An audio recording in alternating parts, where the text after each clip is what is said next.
Ladies and gentlemen, good day and welcome to Ujjivan Small Finance Bank Q4 FY24 earnings conference call hosted by IIFL Securities Limited.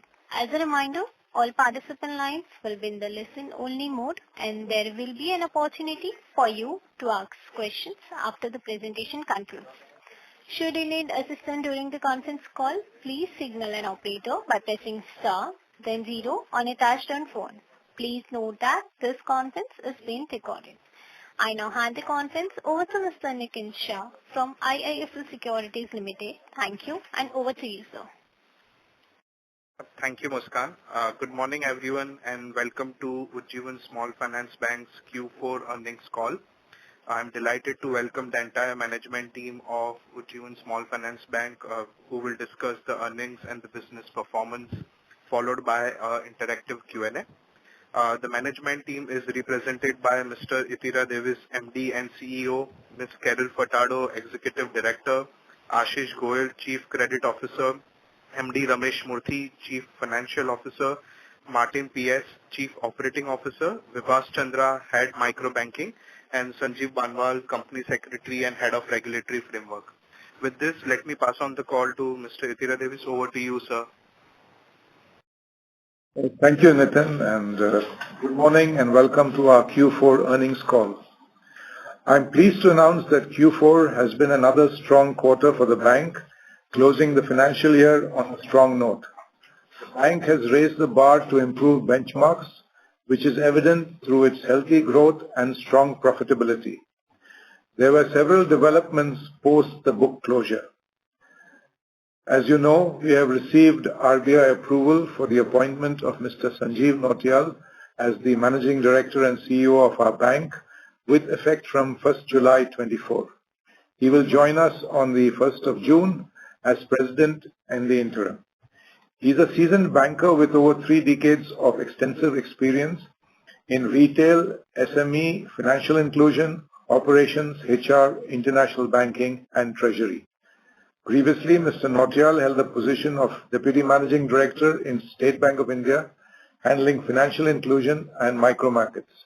And also, he was earlier Managing Director and CEO of SBI Life Insurance. I will be stepping down from MD and CEO position with effect from June 30th, 2024, but will continue to be associated with the bank as an advisor. With the approval of the RBI, Carol Furtado has taken over additional responsibility as full-time director. She is now an executive director of the bank with effect from 1st of May 2024. We have successfully completed the merger process between the bank and the holding company. The shares will be credited to the shareholders of UFSL and trading is expected to start this week. Here I would like to highlight that the merger has benefited all our shareholders. The book value per share has increased by rupees 2.6, resulting in a book value per share of rupees 29.06 as of March 31st, 2024. Additionally, owing to the strong profitability of the bank for financial year 24, the board has recommended a final equity dividend of rupees 1.5 per equity share. This will be subject to shareholders' approval in the ensuing AGM. Speaking about business, we continue to expand our presence geographically. We have added 123 branches during the financial year, taking the total branch count to 752, spread over 26 states. We aim to add around 50 more branches during financial year 24-25. During Q4, our loan disbursements stood at 6,681 crore, growing 11% over the last quarter. This resulted in full year disbursements reaching 23,389 crores with a registered increase of 17% year on year. Our gross loan book grew by 24% year on year and 10% Q on Q. Customer acquisition remains strong and we have acquired around 2.7 lakh new microfinance customers in the last quarter, taking the total count of newly acquired customers to 10.5 lakhs for financial year 2024. This is around 12% higher than what we acquired in the previous year. This increasing acquisition reflects the untapped potential of the customer segment. We have graduated about 1.4 lakh customers from group loan to individual loans in financial year 23. And the individual loan growth will continue to outpace group loan growth. More than 80% of the current IL customer base are from our existing GL customers who continue to have good record and thus were graduated to the individual loans.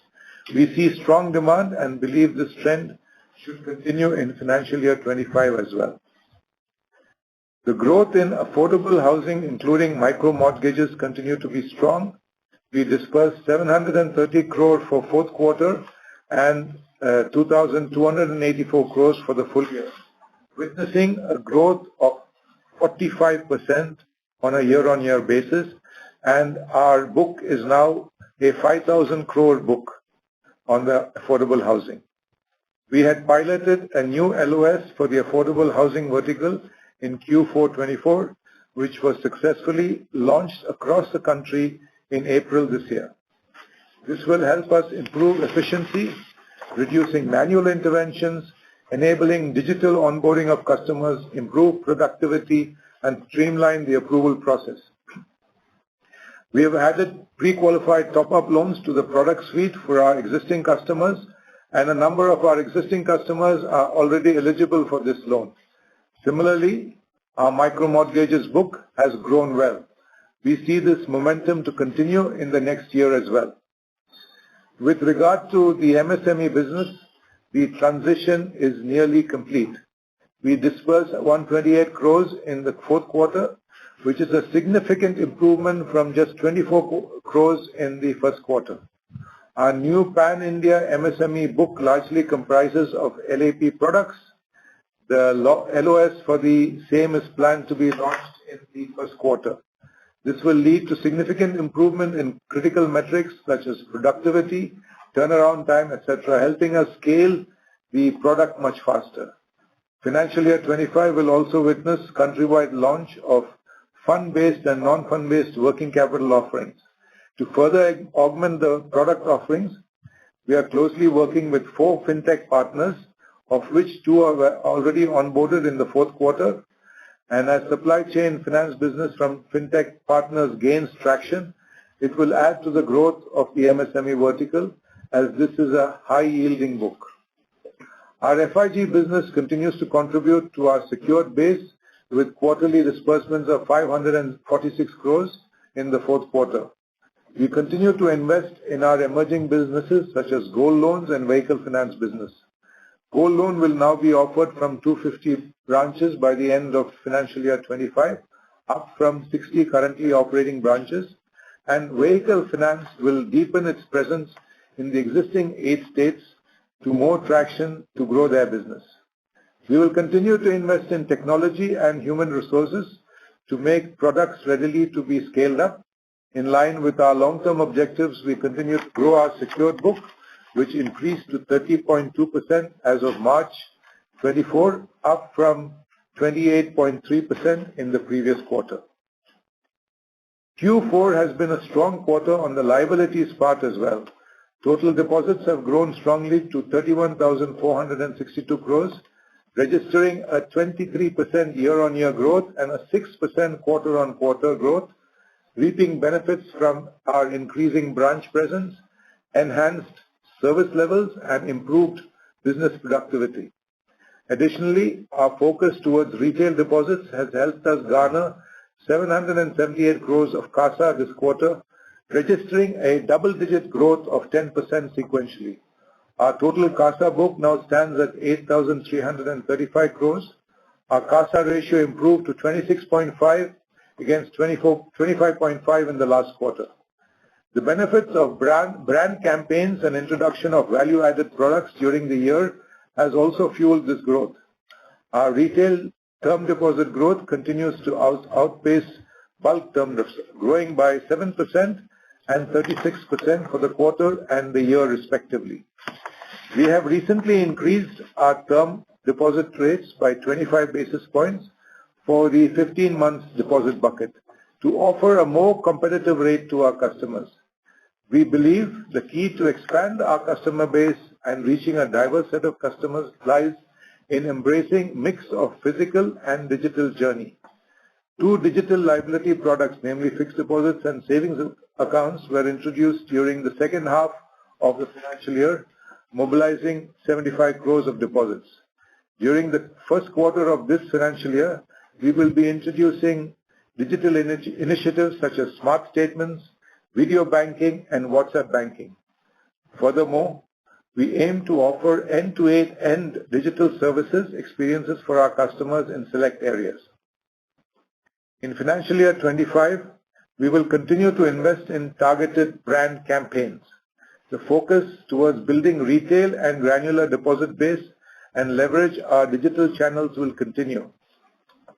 Additionally, our MSME business will also contribute towards building current accounts as the asset product suite is designed towards meeting our customers' requirement.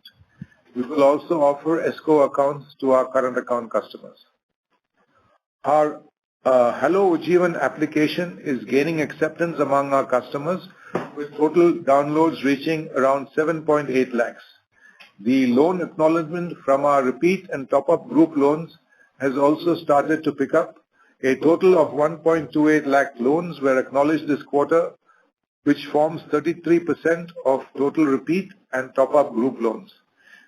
We are also exploring offering insurance products via Hello Ujjivan, currently offering one insurance product, but we hope to add a few more in the future. Now a look at the financials and margins.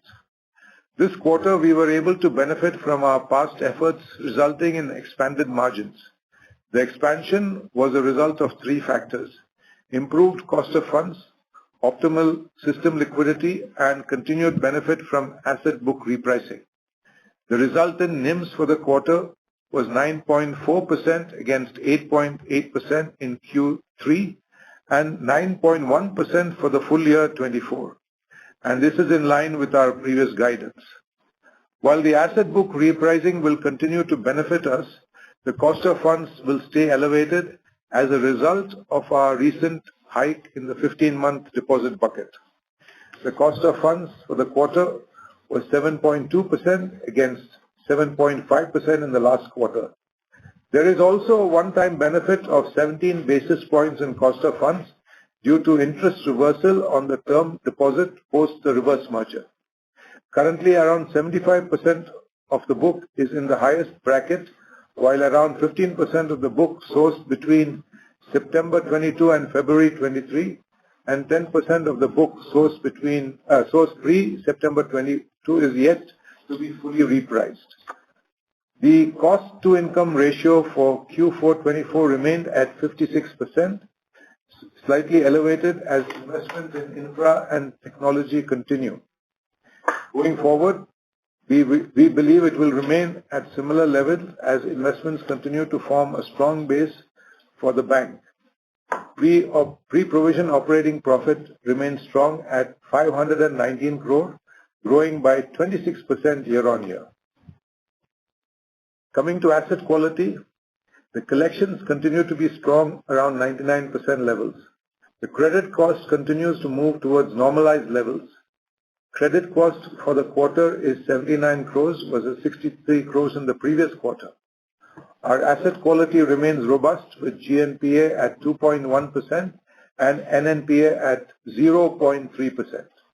Slippages for the fourth quarter were at 175 crores against 140 crores in the third quarter. For FY24, slippages are at 480 crores with upgrade and recoveries of 224 crores. Bad debt recovery remains strong at 141 crores in financial year 24. We have written off 65 crores during the quarter. We had guided for a credit cost of sub 100 basis points for the last financial year, and the bank remained well within the guidance. During the second half of financial year 24, we have seen credit costs normalizing. This includes an external factor of loan waiver campaigns in some specific pockets of northern India. Further, as the book vintage increases and with credit cost normalization continuing, we expect credit costs to be in the range of 1.4% to 1.5% for financial year 25. During FY24, bad debt recovery was 141 crores on the back of strong collection team and intensified legal activities. We will want to continue these initiatives during the current year as well and expect to recover around 100 crores. PAT for the quarter was 330 crores, resulting in a full year profit after tax of 1,281 crores, growing by 17% year on year. This has resulted in a healthy return on assets and return on equity of 3.3% and 24.8% for the fourth quarter. For the full year, return on assets is a remarkable 3.5% and a very good 26.1% for ROE for the financial year 24. RBI has recently outlined the eligibility criteria for qualifying to apply for the universal bank license. We are pleased to confirm that the eligibility criteria will come out as planned, basis the board guidance. Now, a guidance for the current financial year.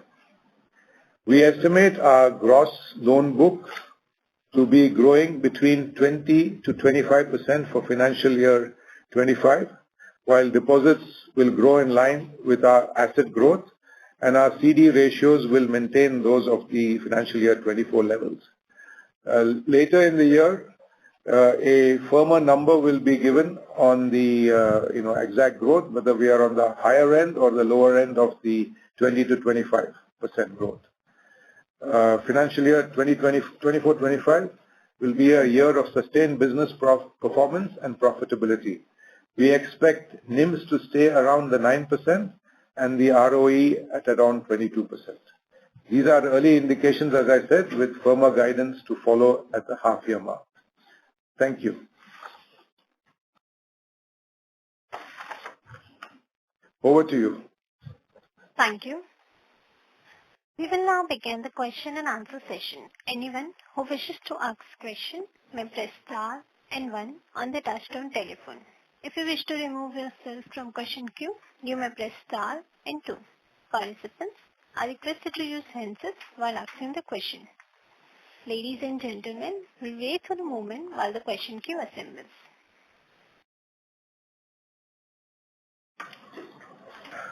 The first question is from the line of Rajiv Mehta from Yes Securities. Please go ahead.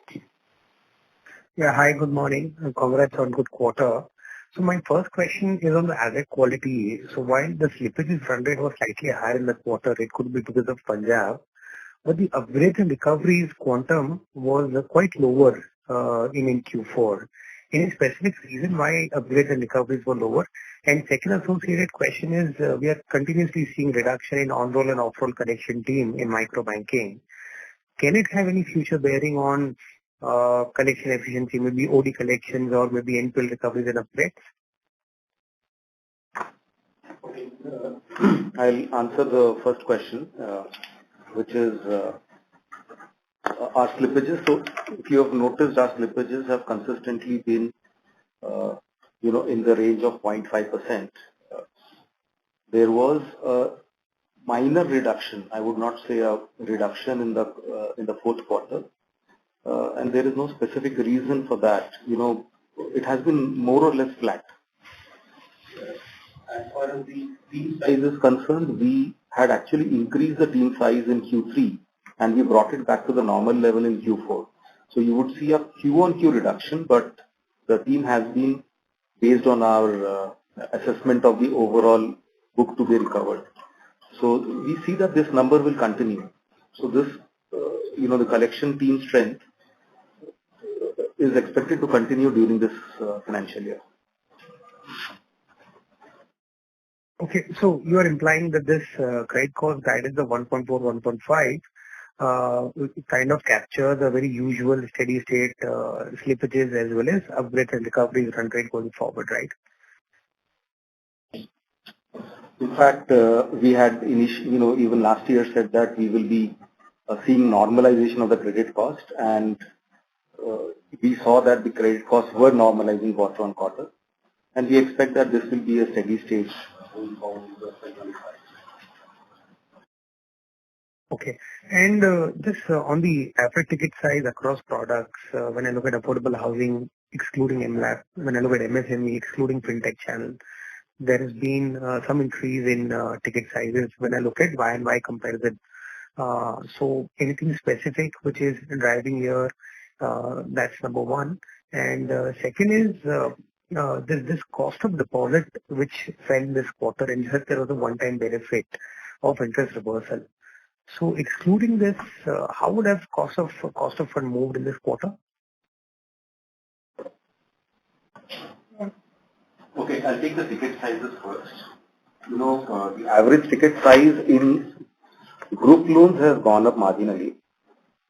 New customers' contribution reduced from 43% to 39%, and we saw an increase in the repeat loans from 32 to 39%. The increase in ticket sizes in group loans is in individual loans. Ticket sizes have increased across as we are graduating group loans to individual loans at a higher ticket size. This increase was about 3%. So it's not a very significant increase in the ticket size of individual loans. No, my question was on the ticket size of affordable housing X of MLAP and MSME X of fintech, which we show in the presentation. So they have gone up.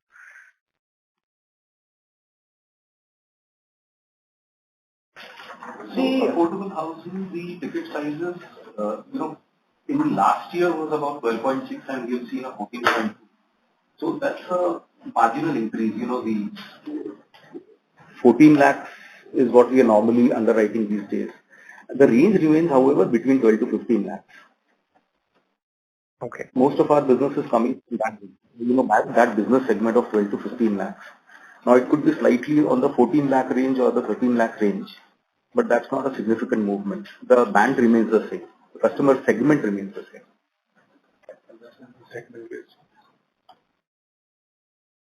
On MSME, yes, we have seen a slightly higher ticket size. We launched the LAP product in Q1, and that has stabilized over the last 4 quarters. In the last quarter, we saw a significant traction, and we want to be in that range of 40 to 50 lakhs. So that's the segment in which we've started to see the scale up happening. We see that we will continue to operate in the range of 40 to 50 lakhs. Sorry, I just missed it. We see that we will continue to operate in the 40 to 50 lakhs average ticket size for LAP loans. Okay. Yeah. Thank you and best of luck. Thank you. Ladies and gentlemen, in order to ensure that management is able to address questions from all the participants in the conference, please limit a question to 2 questions per participant. Should you have a follow-up question, we request you to rejoin the queue. The next question is from the line of Nidesh Jain from Investec. Please go ahead. Thanks for the opportunity. Firstly, on MSME loan, can you explain? Can you give some details on the fintech partnership that we have? What is the book size that we have from that partnership? What are the average needs, etc. And what is the customer profile that we are targeting in the MSME fintech vertical? MSME fintech, we recently started this portfolio, and we have already tied up with 2 partners, and there are 2 in the pipeline. And the book size is very small. We are also hoping to grow this through the fintechs and also on our individual capacity. Okay, sure. And in the MSME vertical, what is the origination strategy? How are we originating these loans? So this is a combination. We are doing the semi-formal LAP. We restarted the portfolio sometime in May of last year. And our strategy is to get customers from the semi-formal, semi-urban areas and grow the portfolio there. Okay. Okay.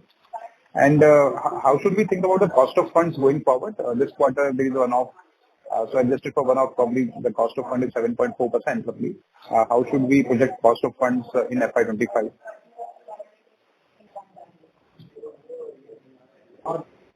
Monthly cost of funds will see a marginal uptake because we have recently announced a rate hike. TD rates have increased by about 25 basis points in March 24. However, when compared QOQ, we have seen a substantial reduction in cost of funds. We have earlier said that around 17 basis point reduction is due to interest rate reversal on the holding company deposits. And while the balance 8 basis points is due to improved CASA and retail deposits.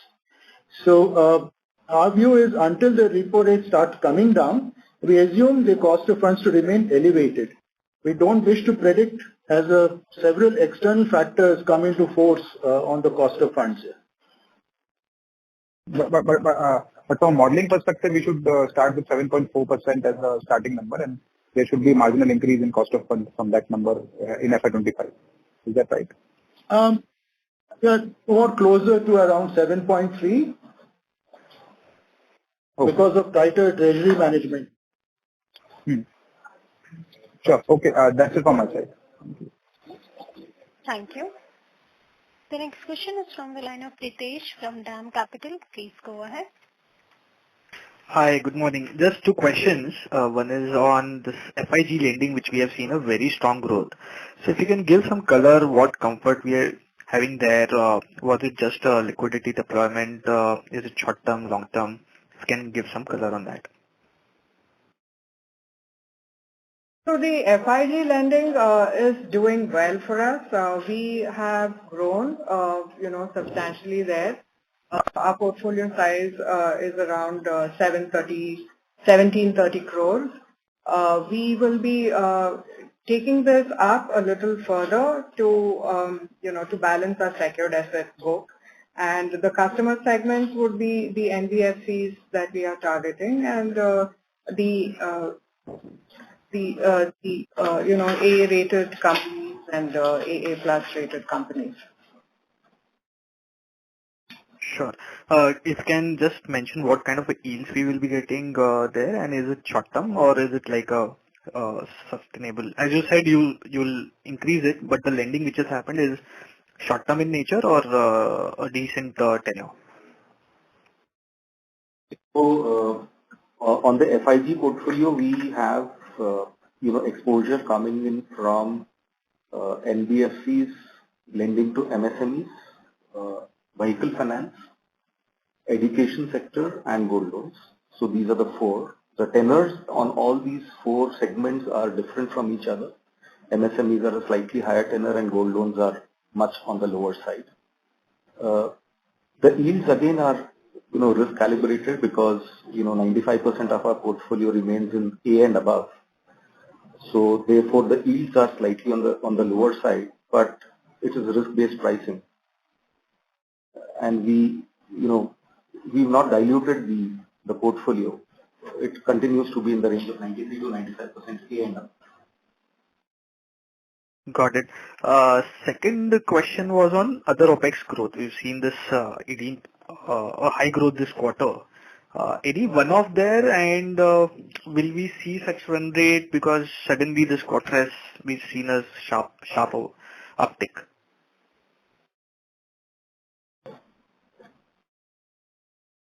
Yeah, I think the other operating expenses. There's been HR costs which have been slightly higher because we have made some adjustments, and also the premises cost because we opened quite a few branches in this part of the year. So it is something that is there, and the OPEX cost for the branches will continue primarily by way of rents, and the salaries will continue also because that's part of the process. We have also had some IT expenses which are project related. Some of the IT expenses will continue as we upgrade because, as you know, the regulator is now very, very keen to make sure that the technology is in line with what you're offering and the customers benefit from that and not lose out. So we are ensuring that our technology is state of the art and will come up to the regulators' expectations. So yes, going forward, these are things which I think all banks, the whole industry has to take note of, and I think it is something that is very important. So we will be investing in that. Got it. Lastly, we mentioned about liquidity usage this quarter. How much going ahead we tend to use more, I mean the LCR, so what will be the base case scenario we'll keep or will not breach that number? Oh, breaching LCR is not a question. We cannot afford to breach it. So that is now whether we have about 130% something right now, and will it be at the similar levels or will it go a little bit further down or will increase the LCR? What is the stance on that? Our average is to maintain it around 140, 150. That's so 134 is good, 140 is good. That's the level. Not too much liquidity, but at the same time, something which is reasonable and good and safe. Got it. Thank you so much. All the best. Thank you. The next question is from the line of Ashlesh Sonje from Kotak Securities. Please go ahead. Hi team, good morning and congratulations. Two questions from my side. One is just a data keeping one. Can you share what is the outstanding technically written off book as on March 24 and also on March 23 if you have the number handy? Sorry. If you have the technically written off book available as on March 24 and March 23. In March 24, it is in the range of about 1100 crores. That's the total book, written off book. But this consists of what we have done in the last 2 years, plus what we had done during COVID time. Understood. Would you have the number available for March 23 as well? I'll just come back to you. Okay, sure. And secondly, the secured book is now at roughly 30% of the overall advances. How do you expect this to trend over FY25 and 26? Oh, sorry. So the guidance given for the 2 years is around 60-40. 60 would be in the unsecured and 40 secured. We will be meeting that guidance in the next 2 years. We've already reached 0.2 and we are seeing an increasing trend there. We've also introduced two secured as verticals like gold, vehicle finance, MSME in the revised strategy, doing well for us. Understood. And if I can just squeeze in one last question, how are we accounting for the income from the off-balance sheet book, the IBPC and securitized loans?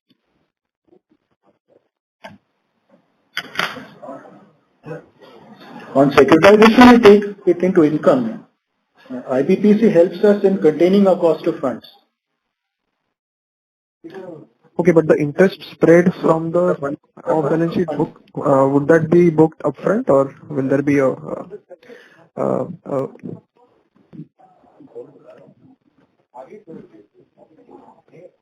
It's on a cash basis, we don't accrue this. Okay, but you book the interest spread or the entire interest income and interest expense separately? We're paying for this, IBPC is a source of funds for us. Okay, perfect. I'll take this one offline. Thank you. Thank you.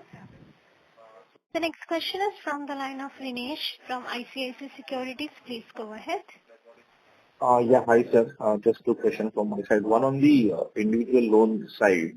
So we've been growing this piece at pretty accelerated pace from last 5-6 quarters. So can you just throw some light on, let's say, the PAR portfolio or maybe some sort of asset quality indicators in this book? For individual loan, these are customers who have mostly graduated from group loans. We do about 10 to 12% of open market acquisition on the individual loan side. Most of these customers have a 2 to 3 year track with the bank. So the asset quality for individual loans is better than the group loan asset quality. And that has also given us the confidence of growing this at a rate of 40%. Okay. So in terms of PAR, it's lower than the group loan PAR. Our average remains to be in the range of 1.3, 1.4. And what are the yields we charge under this loan? Yield. It is again risk-based pricing that we do. The yields would be somewhere in the range of the group loan yields. Okay. Marginally higher, but probably in the same band. Got it. Got it. And my next question is on the NIM guidance, which we have given of 9%. Now, given we intend to grow our secured book at a faster clip over next 2 years, so how do you see this NIM behaving over next, let's say, 6 to 7 quarters? I mean, naturally, your yields and the secured book will be lower.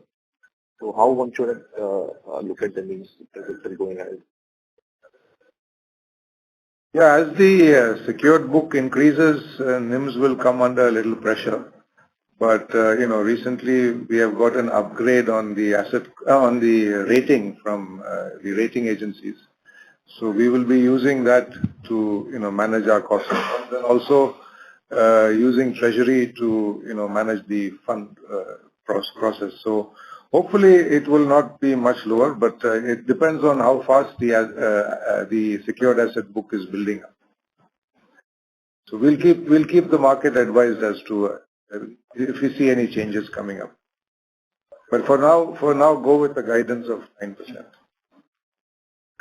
Okay. Okay. And lastly, on the deposit growth run rate. So in PPT, we did mention about our deposit growth rate will broadly track the loan growth.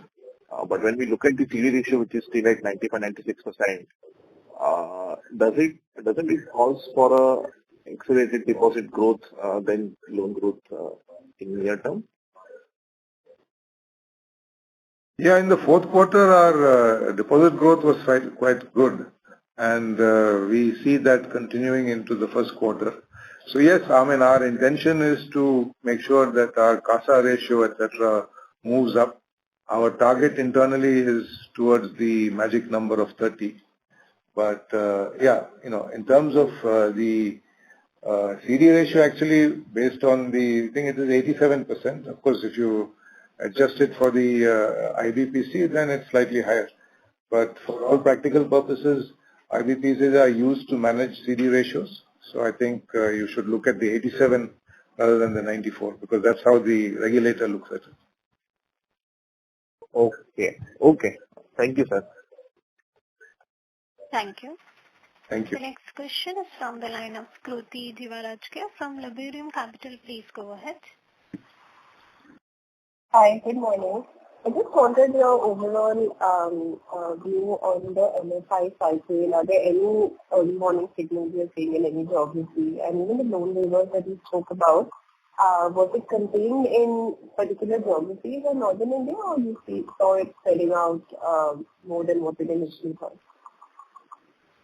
Could you kindly repeat the question? The voice was not very clear. Hi, can you hear me? Yes. This is better. Yeah, I wanted to know your view on the MFI cycle. Sorry, ma'am. Sorry to interrupt. Can you speak a little louder, or you can use handset, please? Hello? Better? Yeah, now it's little bit better. Yeah. I wanted to know your view on the MFI cycle, if you're seeing any early warning signals in any geographies, and even the loan waivers that you spoke about in Northern India. Was it contained in particular geographies, or did you see it spread more than what you had initially expected? Yeah, okay. In some pockets, we have seen, especially in Punjab, Haryana, as you mentioned, that the portfolio to some extent is impacted due to Karja Mukti Abhiyan in the second half of financial year 24. We expect this to subside by Q2 onwards. Our portfolio, overall is performing well, as we are mostly into urban and semi-urban, but seems to be a temporary thing. And apart from these loan waivers, you don't see any signs of any early warning signals in other geographies or for some other reason? So apart from there, our portfolio in Kerala has little underperformed, and it is at industry level as well, and to an extent in Tamil Nadu as well. And we have slowly, we have little slowed down also our NCA strategy here to contain our repeat loans and repeat customers. But it is something which again I would say that it is kind of temporary in nature, but we need to take cautious steps to ensure that our portfolio is safe. Can you sort of pinpoint a reason for Kerala and Tamil Nadu underperforming, an industry level reason maybe? So there is no specific pockets. It's Kerala that is, we have limited number of branches, limited presence in Kerala, and at industry level also we see a little stress and kind of little over borrowing. And as a cautious step, we have little slowdown in Kerala. But as far as a specific pocket where concerns are raising out, there is no specific pocket. Got it. Got it. And my next question is on other income. So we've done really well on the other income. There's been sort of a catch up with more focus on cross-sell. Treasury has done well. Going forward, do we expect this line item to continue outperforming in the next year? Or do we now think it will grow in line with either disbursements or NII? The other income will mostly be in line with our business growth, and we see insurance as an area where we could do well, including the PSLC and maybe a few more third-party products would come into the picture. This is a line item that would continue doing well for us. I think there was, in terms of the full year, there was a one-time effect in the insurance income. That will not be there in the current year. That's about 30 crores. Got it. Got it. If can I just ask one more question? If you expect any operating leverage to play out in the next financial year, because I think you have upped the, sorry, what is the number you have given for the number of branches that you want to open in FY25? And then related question on operating leverage, if it's going to play out this year. Number of branches next year is, FY25 is 50 additional branches, 50.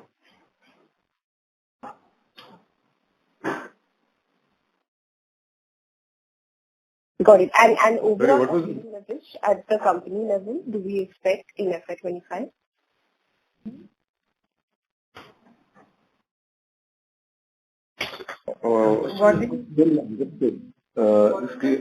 What is your definition of operating leverage, sorry? If cost to income will fall below 55%. Yeah, okay. Yeah, cost to income may tick up a little bit. As I said, we have got additional costs which we have put in place because of the manpower requirements and the competition in the market, and the market is a bit heated. So that will have some impact. And also the premises costs, which will be slightly elevated compared to the previous year. However, you can be rest assured that, we are currently among the best in terms of cost income in the small finance bank industry. And we hope to remain in that position or near the 1 or 2 in terms of the best, in terms of that ratio. Got it. Thank you so much. Thank you. The next question is from the line of Shailesh Alkani from Centrum Broking Limited. Please go ahead. Good morning, everyone, and thanks for the opportunity. So, all my questions are answered. Only one question. Sir, on the recovery front from return of accounts, we had guided during the start of the year that the number would be lower than last year, but this year we have done well. So, any guidance on that front? How would be the recovery from the return of accounts? Last year said that we will probably try to achieve about 120 crores, 110 to 120 crores. But during the year, we found that we had a very favorable environment in terms of the intensified legal initiatives that we had planned during the year. So on the micro banking side, we had Lok Adalats, so there was a very supportive environment there. And most of the recoveries that we have got from the written off pool has been from either micro banking or from the affordable housing segment. So it is because of the increased traction on Lok Adalats and sale of possessed assets on the housing side that we were able to get a slightly higher number than what we had previously got. This year again we are saying this year we are talking about anything between 100-110 crores. The earlier pool which we had written off during COVID is now quite aged, so we expect much lower recoveries from there. But from the written off pool, which is immediately in the last 2 years, we'll probably get much higher recoveries. So something in the range of 100 to 110 crores is something is what we'll target this year. Okay, thanks a lot. That's useful. So just last question on my side. Since our individual lending book has grown very smartly this year, and some of our peers have taken CGFMU cover. So is the management contemplating anything on that side? And any views if you can share with us? We've had meetings to understand the entire CGFMU, product, the entire offering. We are continuing a discussion with them, but we don't see that happening in at least the first 6 months. If at all we decide to take the CGFMU cover, it will be in the second half. But nothing decided as of now. Okay, sir. Thanks a lot. And best of luck. Thank you. The next question is from the line of Rakesh Kumar from B&K Securities. Please go ahead. Yeah, thank you, sir. So the question was related to the refinance that we are availing. Number has, slightly come down. So if you can, elaborate on that, what is the plan that we have on the refinance availment? Yes, sir. Yeah, the refinance that we are taking, from the various agencies, we are in discussion with the National Housing Bank and a few others. So we expect during this year there'll be an increase, but our loan book is also growing. So if you look at it as a proportion of the loan book, you might think that it might be coming down, but absolute numbers will be increasing. And wherever it is advantageous for us and wherever it makes sense, we will be looking at the refinance. But the refinance doesn't come cheap; it's quite expensive. So, we have to manage the cost as well. But it's a good source to have as a backup.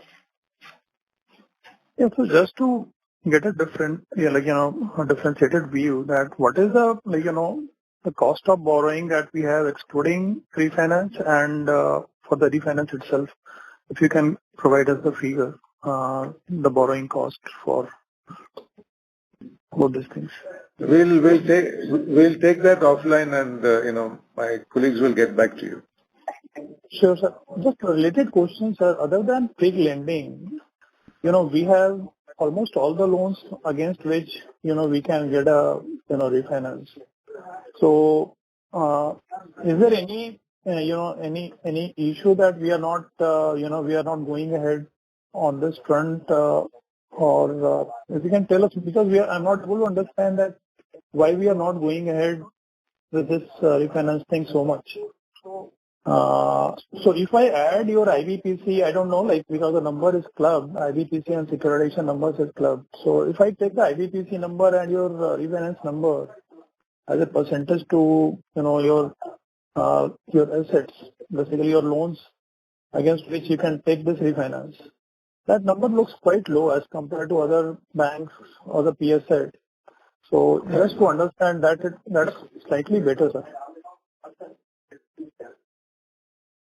Yeah, IBPC we have around 2,500 crores. So 2,360 to be precise. And from other sources, it's not very much. But as I said, it's the costs which we have to consider. You see, the thing is that we are very highly capitalized. So the thing is that with a 24% CRAR and all that, we don't really need this refinancing as a source, because net it's a bit expensive. As I said, we have to look at the cost of funds. We cannot just do refinancing for refinancing's sake. It has to make sense. And also, when there is an asset liability mismatch, yes, some of these refinancings are useful, and we will do so. As we grow our MSME book and our housing loan book, yes, we will revert. We will be looking at these refinancing to take care of the maturity mismatch. So yes, going forward, you'll see more utilization of those sources. But for now, with our present level, we are quite well funded. Just another point here, sir. Just sorry to extend this further. So it can also help you in the LDR number, basically, so the more refinance that you take, it will help you at that front also, I think. Which number, sorry? So the higher refinance number can also help at the LDR level, right? LDR calculation. So actual LDR, which I think regulator will consider as considered to what you report, in general.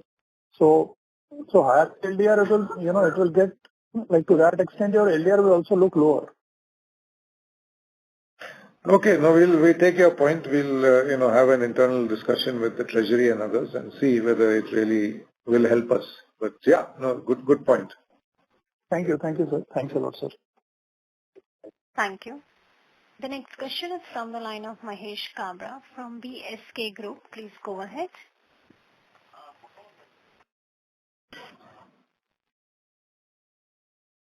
Oh, yes, please, Mr. Mahesh, go with the question.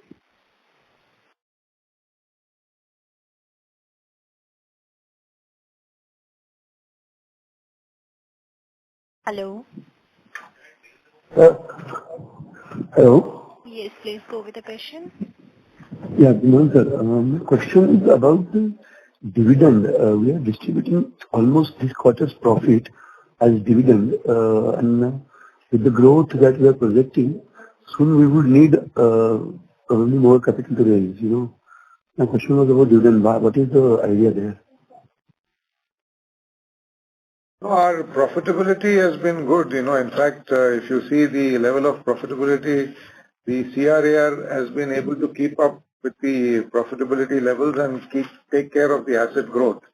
Now, recently, the RBI had asked for additional capital to be put aside against some of the consumer lending, which is why there's been a slight adjustment in the CRAR. But we have enough profit generation, to take care of the growth in the balance sheet, and we don't anticipate, based on our current growth expectations, to be coming to the market for any additional capital in the near term. Regulatory requirement is 15%. Internally, we have kept a guideline at the board level of 20%.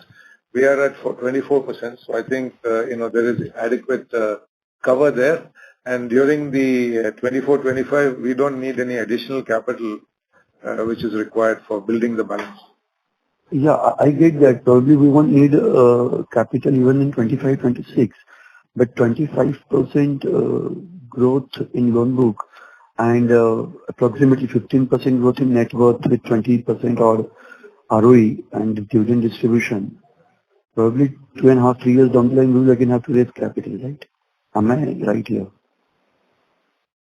Yeah, 3 years down the road, yes. That is on our target. So from time to time, we'll have to raise capital.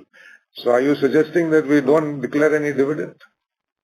I mean, being banking company growing at 25%, I thought conserving capital would be better. And you are expert, I'm not. I'm just understanding your thought process. No, but the industry is giving a reasonable level of dividends. We have to also, our profitability is good. We are not giving, exorbitant dividends. We are giving something reasonable. Maybe on the higher end, people do it between 12 and 15. We are on the 15%. But, that is an annual feature which the board has to decide from an annual basis. For this year, it's the highest profit, so 15% was decided. Yeah. Thank you, sir. Thank you. And congrats on the good set of numbers. Thank you. Thank you. Thank you. The next question is from the line of Yash Dalvi from Systematic Group. Please go ahead. Yeah, good morning, sir, and thank you for giving me this opportunity. So I had two questions. So since we have recently added two fintech partners for MSMEs and two in pipeline, so assuming the both of them are added, how do you expect the MSME book to grow? And second would be that any expected date by which we can expect the shares to be credited? If you could guide on that. So MSME, through the fintechs, through our revised strategy, we will be growing as expected. And, the last year we did a lot of strategy, relook at it, also on our customer segments and all that. And we've opened up a lot of product lines.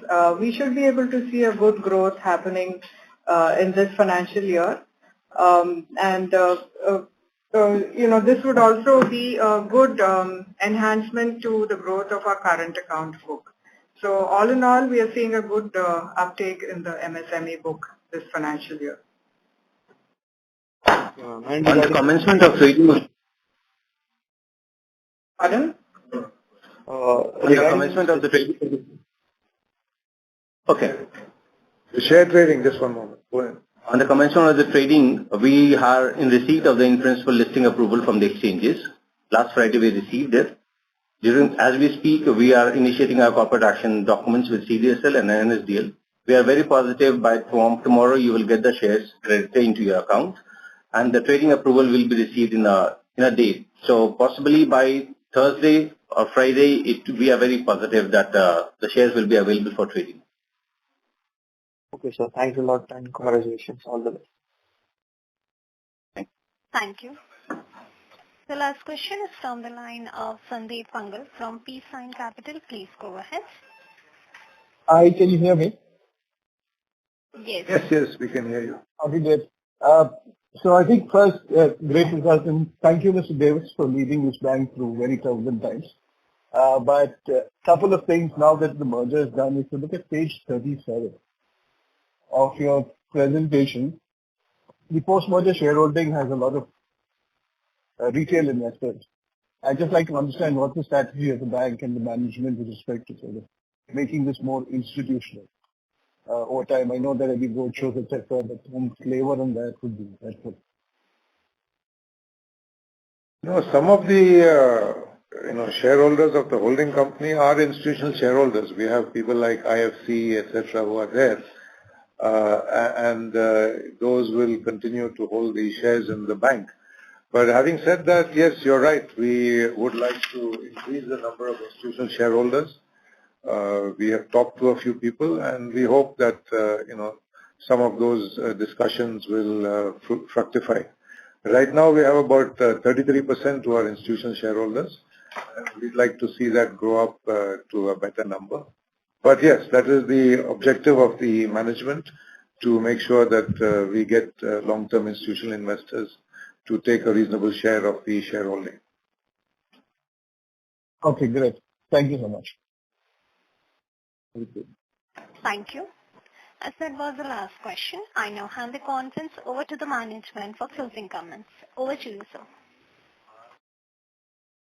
Thank you, Muskan from Chorus, for your support on this call. And also, more importantly, Rikin Shah, who has been from IFL, who has been supporting us. As this is my final session with you guys in the last 8 quarters. Thank you for all your interesting questions and also being part of the journey. And wish you all the best. Thank you. Over to you. Yes, thank you. On behalf of IIFL Securities Limited, that concludes this conference. Thank you for joining us, and you may now disconnect your lines. Thank you.